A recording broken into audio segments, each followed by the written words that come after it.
Slovakia is the country where think tanks actually involve people and call to action between the influencers and the general audience, young audience, and they tell them about media literacy.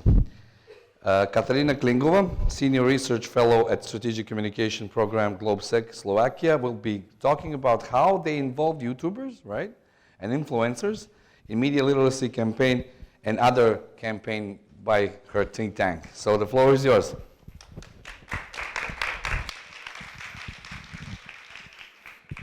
Hi, I'm Katarina. I'm from Slovakia. Thank you very much to DCN for inviting me here to Budva and have this chance to talk about our work.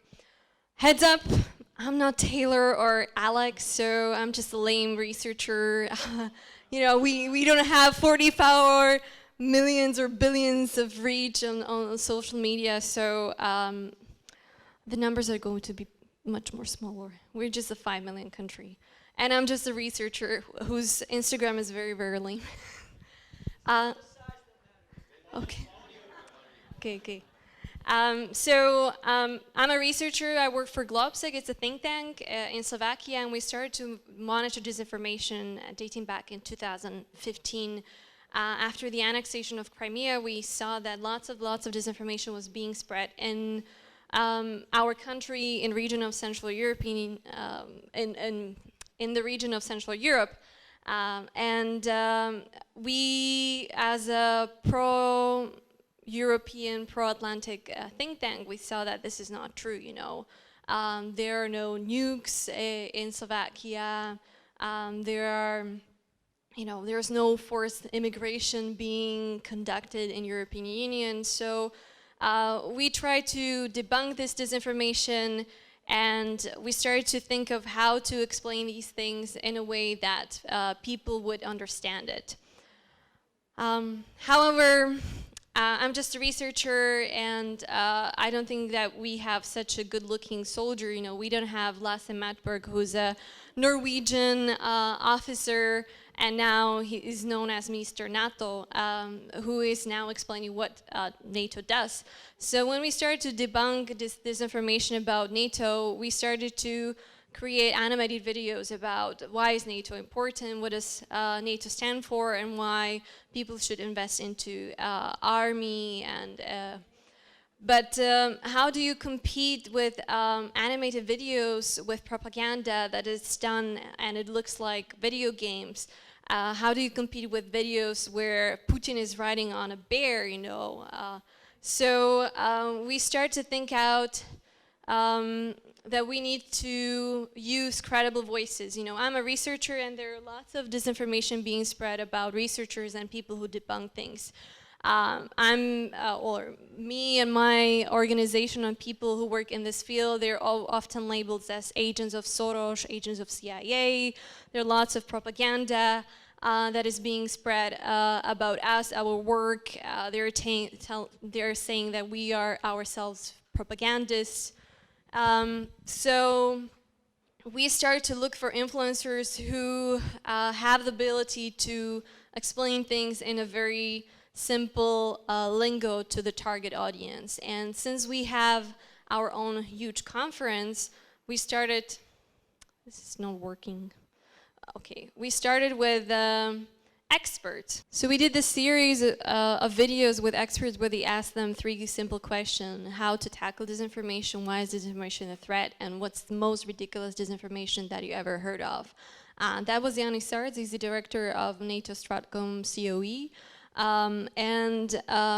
We tried to disseminate these videos eventually to raise awareness about among national experts and national institutions to know that disinformation is a threat, and disinformation is a threat to their society, to their national security.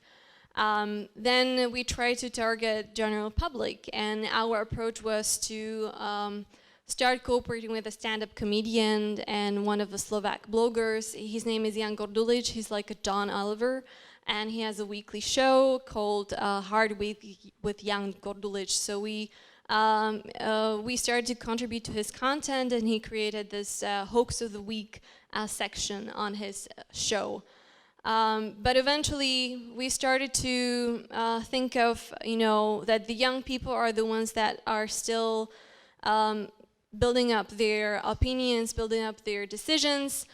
So it's the young that we need to focus on because they're still the ones that you can somehow influence what they think about the world.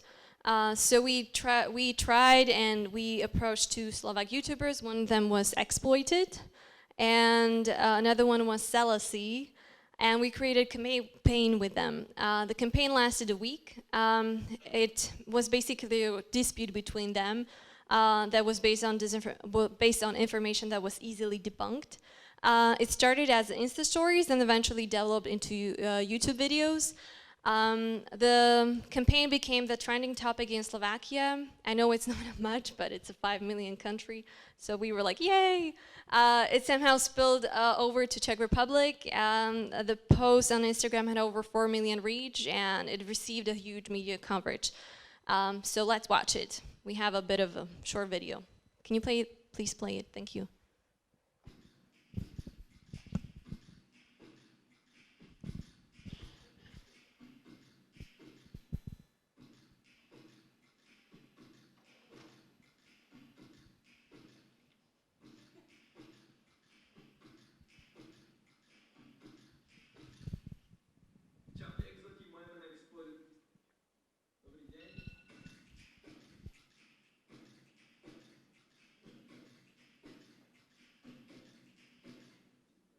Exploited and Selassie, two top Slovak YouTubers, unleashed a controversy based on false information.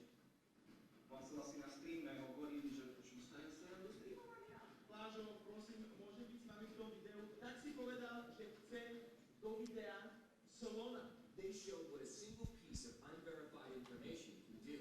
The hate-filled videos were pushed by fans to the top of YouTube's trending page for Slovakia. The YouTubers released joint videos revealing that the hateful videos were for a good cause. And, in the end, they provided a valuable lesson. Ty si na mňa povedal niečo na streame a ty si to nepovedal. Či som to reálne na teba povedal. Ale dospeli sme až k tomu, že nám fanúšici prajú smrť. They gave easy tips on how to identify information on the internet. Keď čítate nejaký článok, otvorte si link, na ktorom je ten článok, kúknite si, kto je autor toho článku, či vôbec ten človek existuje. Thousands of young people admitted they were wrong and promised that they will fact-check stuff they read online. Viete, že čo bola pointa toho celého? Áno, aby ľudia ignorovali všetkému, čo sa na internete dozvedia. Aby v podstate ľudia neverili všetkému, tak Videos depicting the positive messages of the campaign had more views than the hateful videos themselves.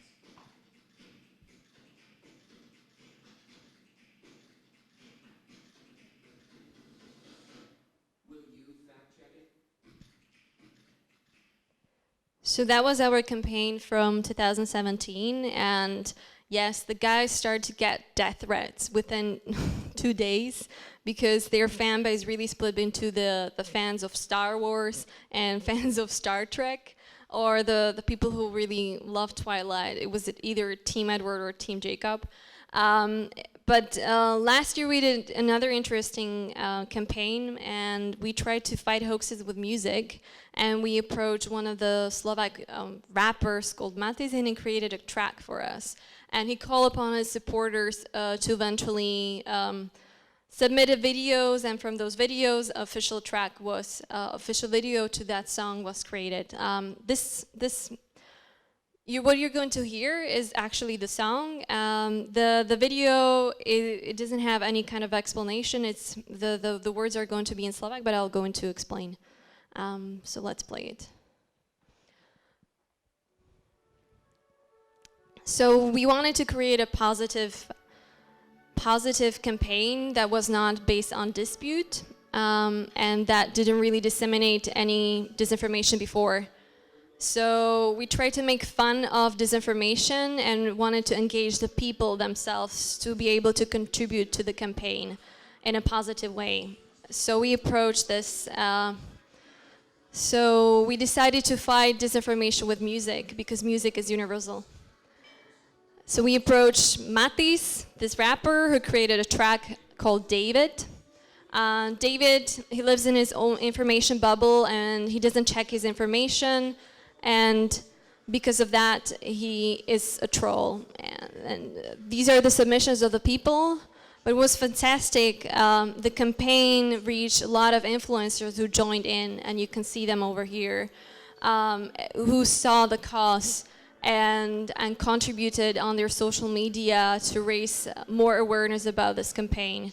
So you not only had the rapper, but you had the influencers joining on the campaign.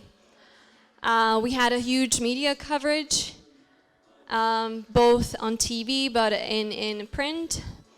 And we reached over 500,000 of people with our outputs. In a 5 million country, it is quite a lot. It's not a lot in comparison to Alex and Taylor, but it's a lot.